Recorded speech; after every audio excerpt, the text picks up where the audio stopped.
both my mom and dad know I'm like a huge hard nerd. I've been a nerd for like years and years. It's always been an interesting topic for me, so I decided to research it, and I found some fairly interesting information about it.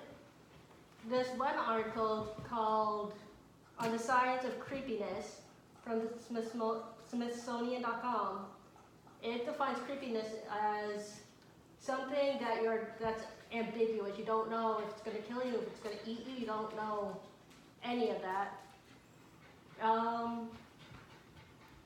So that's why we find it creepy. We don't understand it.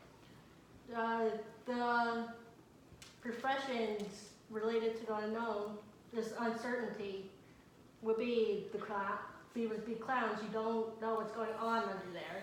You don't know who they are. You don't know if they're a killer. I think there was actually one named John Wayne Gacy who actually he disguised himself as a clown to kill people, but that's not really the point of this right now.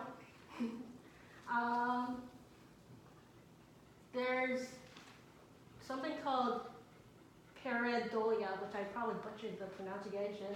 It's when you try to find a pattern in anything. It's what causes people to see faces in something that doesn't truly have a face. It's when you can see faces in clouds or animals. That's called pareidolia, and that's because humans have a predisposition of finding patterns because of our ancestors.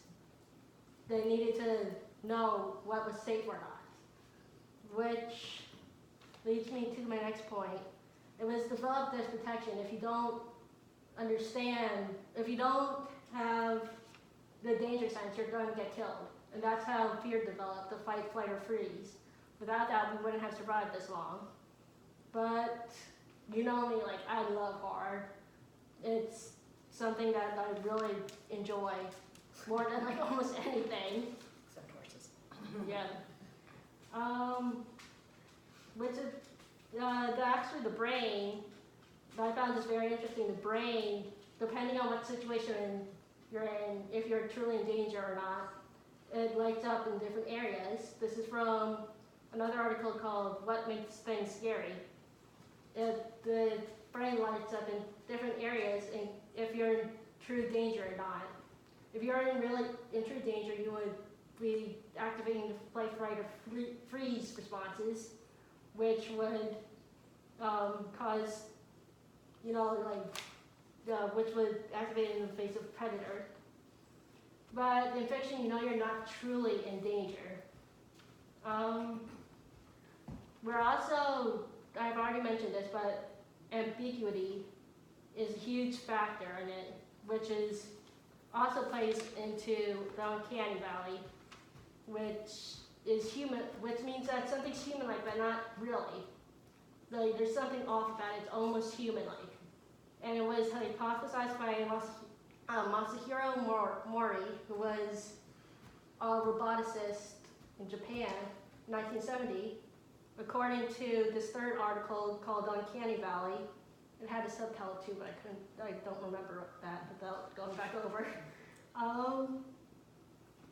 And it occurs that the boundary between categories like mannequins. Mannequins are between animate and inanimate because they're human-like, but they're not human.